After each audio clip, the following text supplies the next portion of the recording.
Assalamu alaikum, dear students.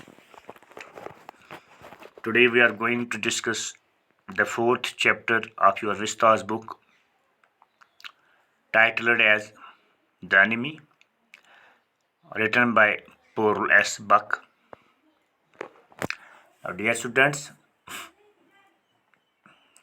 before we will start today's topic or before we will go through this chapter, let me tell you, as far as this chapter, The Enemy, is concerned, it is a story of a Japanese doctor, Sadao, whose name is Sadao, who during the World War II found an American prisoner of war in a dying state in front of his house. His house, the house of Sadao, was situated on a coast, or we can say that on a beach. So once during the World War II, he found an American prisoner of war near his house in a dying state. As we know, during World War II, Japan and America were strong enemies of each other. So it was just a test for Sadao, who is a doctor by profession, Japanese doctor, either to save that American or hand over him to the army of his own country. So as a doctor, he is unable to decide whether he should treat him as a doctor, because as a doctor it was his responsibility to treat that injured or wounded person, or as a true patriot of Japan, should he hand over him to the army and show his patriotism towards his nation or towards his country. So it is, that an introduction actually that I give you so that you may develop a concept in your mind. What is this story all about? Okay, now let's start the topic and you will yourself come to know what actually happens. Before you read, it's the time of the World War II. An American prisoner of war is washed ashore in a dying state and is found at the doorstep of a Japanese doctor. This is what I already told you. During the World War II, an American prisoner of war who is washed ashore means that who has been, pushed out by the waves of the sea, and he has been, left on the shore or in the beach side in a dying state. He is really very injured and is found at the doorstep of a Japanese doctor. So he was lying in front or near the house of Sadao, who is a doctor, Japanese doctor. Should he save him as a doctor or hand him over to the army as a patriot? So this is what we have already discussed. Now there is, a test, a real test for Sadao.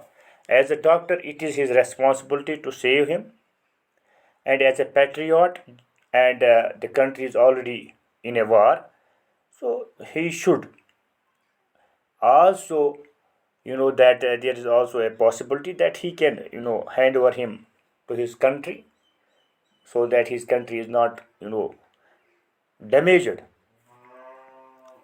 or destroyed by the enemy. So this is, his fundamental duty to hand over him as a patriot. But there is, that a man who is in front of him belongs to the enemy, and besides that, the man is not in a, that good state. He is in a critical condition, So what did Dr. Sadao did? We will find out it. Now let's start. Dr. Sadao Hockey's house was built on a spot of Japanese coast where as a little boy he had often played.